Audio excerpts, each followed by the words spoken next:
Yoshlarni kasbga yo'naltirish, ularning hayotda o'z o'rnini topishiga ko'maklashish bugungi kunning muhim vazifalaridan biri. 5-may kasb va mehnat kuni doirasida Farg'ona tumanidagi 2-son texnikumida ana shu maqsadga xizmat qiluvchi ochiq eshiklar kuni tashkil etildi. Tadbirda tumandagi maktablarning bitiruvchi yoshlari texnikumda yaratilgan sharoitlar va ta'lim yo'nalishlari bilan yaqindan tanishdilar.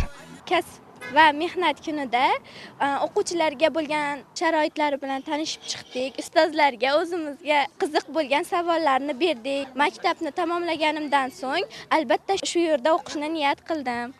Texnikumda avtomobillarga xizmat ko'rsatish, traktorchi mashinist, asalarichilik, tikuvchilik, elektromontorlik, payvandlash hamda raqamli axborotlarni qayta ishlash ustasi kabi yo'nalishlarda mutaxassislar tayyorlanmoqda. Dual ta'lim tizimi yo'lga qo'yilgani esa o'quvchilarga nazariya bilan birga amaliyotni ham egallash imkonini beryapti.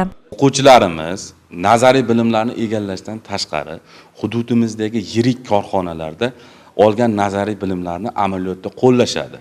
Buning natijasida o'quvchilarimiz o'sha korxonalarda ish bilan ta'minlanmoqda. Men o'ylaymanki, o'quvchilarimiz bu yerda olgan bilimlari va korxonada amaliyotda umumlashtirilgan bilimlari bilan yurtimiz ravnaqiga hissa qo'shadigan yetuk kadrlar bo'lib yetishadi. Bunga men ishonaman.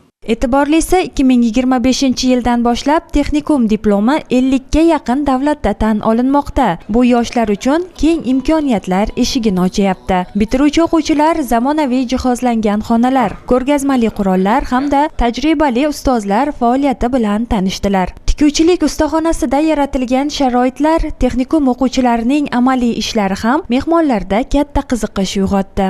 Tikuvchilik yo'nalishida birinchi kurs o'qiyman. Hozirgi kunda amaliyotdamiz.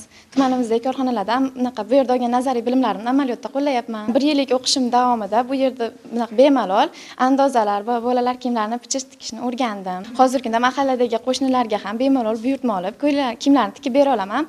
Ham o'qiyman, ham daromad qilyapman.